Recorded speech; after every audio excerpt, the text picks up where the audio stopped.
As cenas da invasão ao Capitólio nessa quarta foram lamentáveis, preocupantes e tristes. Os apoiadores de Trump têm todo o direito de estarem indignados. Há indícios de fraudes eleitorais, sim, e o jogo foi sujo, a começar pelo papel da mídia. Mas nada justifica invadir o Congresso e intimidar parlamentares. Essa ucranização desgasta ainda mais as instituições, por mais compreensível que seja a revolta popular. Antes dessa invasão, porém, as cenas em Washington eram inspiradoras de resistência pacífica, de alerta sobre os limites do poder do establishment. As ruas estavam tomadas por gente patriota, cansada de manipulação midiática, demonstrando que a imprensa e os democratas não podem tudo, pois nem todos são trouxas. A coisa degringolou no final e forneceu o pretexto perfeito para os cínicos de sempre. E que show de cinismo! Vimos vários conservadores e republicanos condenando a invasão do Capitólio, algo que nunca vimos na esquerda sobre Black Blocs, Antifa ou Black Lives Matter. Foi um bom dia para catalogar hipócritas. Todos que estão externando seu horror aos acontecimentos em Washington, usando palavras como terrorismo doméstico, fascistas e antidemocráticos, mas que se calaram quando Antifa e Black Lives Matter tocavam o terror no país incendiando cidades, são canalhas. E por falar em hipócritas e canalhas, Marcelo Freixo foi um dos que aproveitaram o momento para destilar sua hipocrisia. Trump tem que ser preso, escreveu. Essa é a resposta que as instituições americanas precisam dar à democracia e ao mundo. O partido do sujeito defende o ditador venezuelano, aplaude invasores comunistas e agora ele manda essa, exigindo a prisão de Trump. Vamos prender quem convoca a manifestação que acaba em desrespeito à lei e à ordem agora? Opa, eu até gostei disso. Podemos aplicar geral essa regra? O cínico Mor, claro, não ia ficar de fora. O mais mentiroso de todos, o canalha dos canalhas, o bandido defensor de tiranos comunistas. Óbvio que Lula ia também aproveitar para expor sua malandragem tosca. Ele escreveu: a invasão do Capitólio revela cruamente o que acontece quando se tenta substituir a política e o respeito ao voto pela mentira e pelo ódio, até mesmo num país que gosta de se apresentar como campeão da democracia. E ele ainda acrescentou: para o Brasil é um alerta sobre o que ainda pode acontecer de pior aqui se não for contido o autoritarismo de Bolsonaro e suas milícias, se continuarem sendo toleradas as violações à liberdade e aos direitos. Haja cinismo. A esquerda é fofa, pacífica e democrática. Por isso Caetano Veloso, um dos seus símbolos, defende um professor stalinista e apoiava os Black Blocs, fantasiando-se de um deles, inclusive. E jornalistas sérios e liberais, como Pedro Doria, do Globo, querem chamá-lo para o debate civilizado, até mesmo para uma união. Mas por que ficar nesses plagiadores brasileiros, não é mesmo? Vamos direto ao ponto, na origem da podridão, no mais destacado aluno do Foro de São Paulo.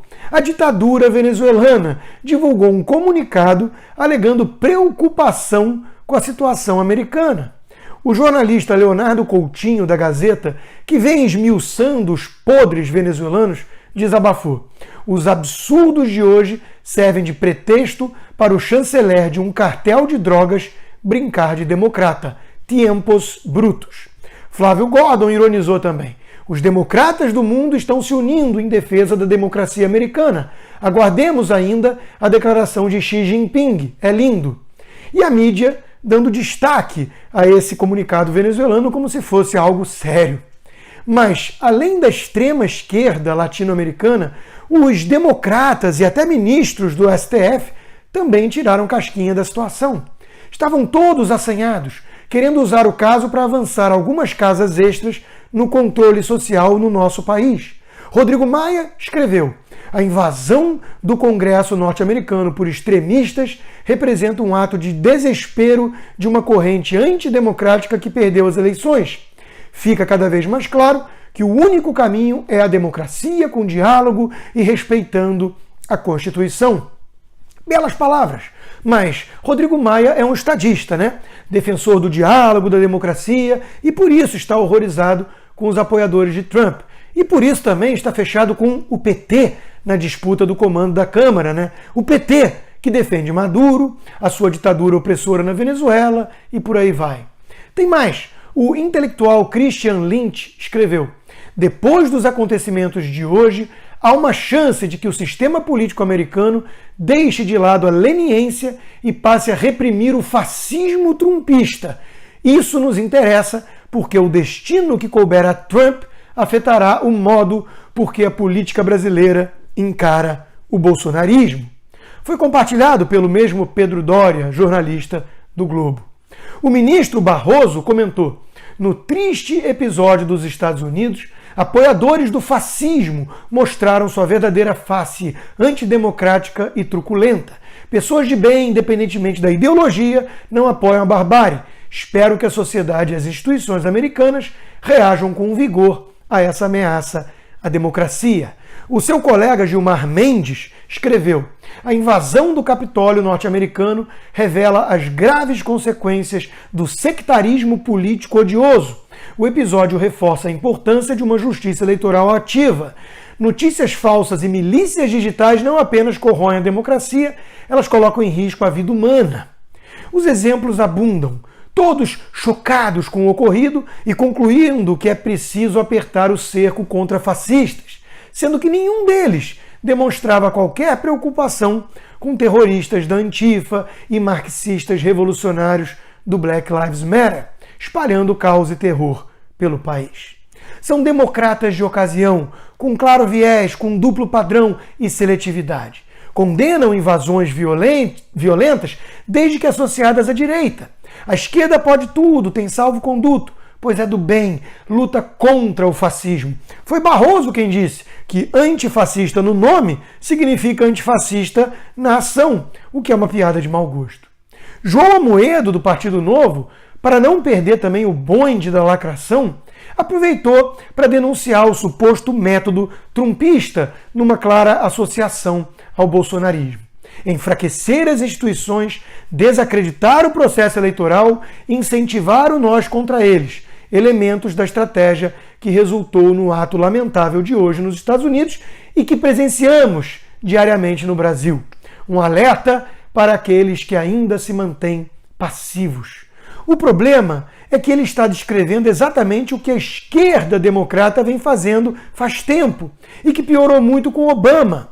Vamos lembrar que quem quer que criticasse a gestão medíocre de Barack Obama era logo rotulado de racista para impedir o debate e blindar o presidente. A mídia trata todo o eleitor de Trump como deplorável, idiota ou fascista. Quem é que segregou o país? Quem dividiu todo mundo? E quem enfraqueceu as instituições? Sobre a perda de confiança no sistema eleitoral, desnecessário até comentar, né? Já que nunca antes na história desse país houve tanto voto por correio suspeito, fazendo do apático Joe Biden alguém teoricamente mais popular do que Obama e Trump juntos.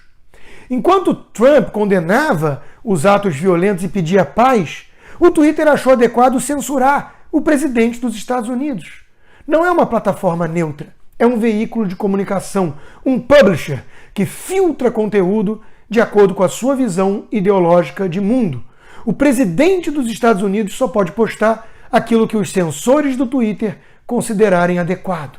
Pergunta retórica: todo aquele que defender Antifa e Black Lives Matter ou manifestações que acabem em confusão e desrespeito à lei e à ordem vai sofrer a mesma punição ou só Trump?